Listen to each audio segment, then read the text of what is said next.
기도드리옵나이다. 아멘. 사랑하는 성도 여러분, 오늘 말씀의 제목은 애굽에서 가나안을 바라보라는 제목을 가지고 말씀을 전하려고 합니다. 야곱은 이제 인생의 마지막을 향해 가고 있습니다. 그는 애굽에서 살고 있습니다. 기근을 피했고 요셉도 다시 만났습니다. 가족들도 고센 땅에서 생업을 얻고 번성했다고 말씀을 하고 있습니다. 겉으로 보면 야곱의 말년은 안정되었고 먹을 것이 있으며 거할 땅이 있었습니다. 자녀들이 함께 있었고 애굽은 그에게 피난처럼 보였습니다. 그러나 야곱은 애굽을 자기 인생의 마지막 집으로 여기지 않았습니다. 야곱은 요셉을 불러 말합니다. 내가 죽거든 나를 애굽에 장사하지 말고 조상들의 묘지에 장사하라.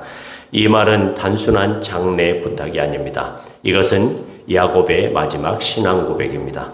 야곱은 애굽에서 살았지만 애굽을 바라보며 죽지 않았습니다. 야곱은 애굽에서 숨을 거두게 되었지만 그의 마음은 가나안을 향하고 있었습니다. 왜냐하면 가나안은 하나님이 약속하신 땅이었기 때문입니다. 성도 여러분, 믿음은 현실을 무시하는 것이 아닙니다. 야곱은 애굽의 도움을 받았습니다. 애굽의 곡식으로 살았습니다. 애굽의 땅에서 가족들이 보존되었습니다. 그러나 믿음은 현실의 안정에 마음을 빼앗기지 않는 것입니다. 먹고 사는 문제가 해결되었다고 해서 그것이 인생의 목적이 되는 것은 아닙니다. 살 곳이 생겼다고 해서 그곳이 영원한 본향이 되는 것은 아닙니다. 야곱은 이것을 알았습니다. 그래서 죽음을 앞두고 요셉에게 말한 것입니다. 나를 애굽에 묻지 말라. 야곱의 몸은 애굽에 있었지만 그의 믿음은 하나님의 약속 위에 서 있었습니다. 야곱의 현실은 애굽이었지만 그의 소망은 가나안이었습니다. 이것이 오늘 우리에게 주는 첫 번째 메시지입니다. 성도는 어디에 살든지 하나님의 약속을 바라보며 살아야 합니다. 우리는 세상 속에서 살아갑니다. 직장에서 일을 하고 가정을 돌봅니다. 돈을 벌어야 합니다. 현실의 문제를 해결해야 합니다. 그러나 성도의 삶은 거기에서 끝나지 않습니다. 우리는 세상 속에 살지만 세상에 속한 사람은 아닙니다. 우리는 오늘을 살지만 하나님의 나라를 바라보는 사람입니다. 우리는 땅의 필요를 가지고 살지만 하나님의 약속을 붙든 사람입니다. 야곱은 바로 그 믿음을 마지막 순간까지 붙들었습니다. 그 다음 장면에서 야곱은 요셉에게 자신의 과거를 말합니다. 하나님께서 루스, 곧 베델에서 자신에게 나타나셨던 일을 기억합니다. 하나님께서 자신에게 복을 주시고 번성하게 하시고 그 땅을 영원한 소유로 주시겠다고 약속하신 일을 말합니다. 야곱은 자기 인생을 그냥 흘러간 세월로 보지 않았습니다. 그는 자기 인생을 하나님의 언약 안에서 해석했습니다.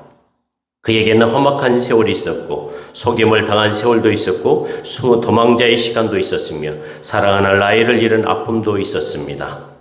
성도 여러분, 믿음은 내 인생을 하나님의 약속 안에서 다시 보는 것입니다. 내가 겪은 일만 보면 아픔이 큽니다.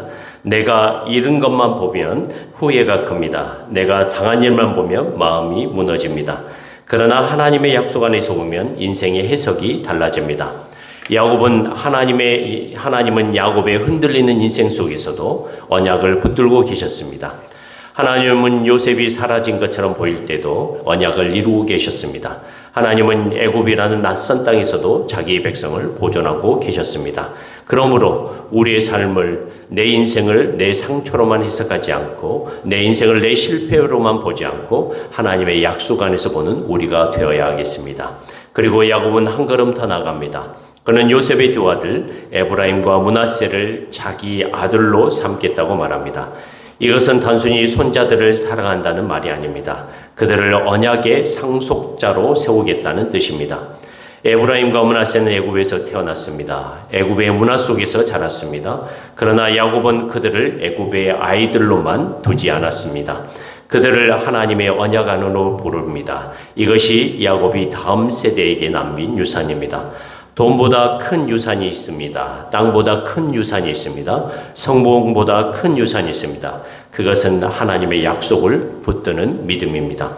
성도 여러분, 우리도 다음 세대에게 무엇을 남겨야 합니까? 좋은 조건도 중요하며 좋은 교육도 중요합니다. 좋은 환경도 중요합니다. 그러나 그것보다 더 중요한 것이 있습니다. 하나님의 약속을 남겨야 합니다. 기도의 자리를 남겨야 합니다. 예배의 중심을 남겨야 합니다. 하나님의 나라를 바라보는 믿음을 남겨야 합니다. 야곱은 죽음을 앞두고도 자기 세대에서 멈추지 않았습니다. 그는 다음 세대를 언약 안에 세웠습니다. 오늘 말씀은 우리에게 분명하게 말합니다. 애굽에서 살 수는 있습니다. 그러나 애굽만 바라보면 살면 안 됩니다. 성도는 애굽에서도 가나안을 바라보아야 합니다. 현실 속에 살지만 약속을 바라보아야 합니다. 세상 속에 일하지만 하나님의 나라를 붙들어야 합니다. 오늘의 문제를 감당하지만 영원한 본향을 잊지 말아야 합니다. 오늘 하루도 애국 같은 현실 속에서 살아가게 될 것입니다.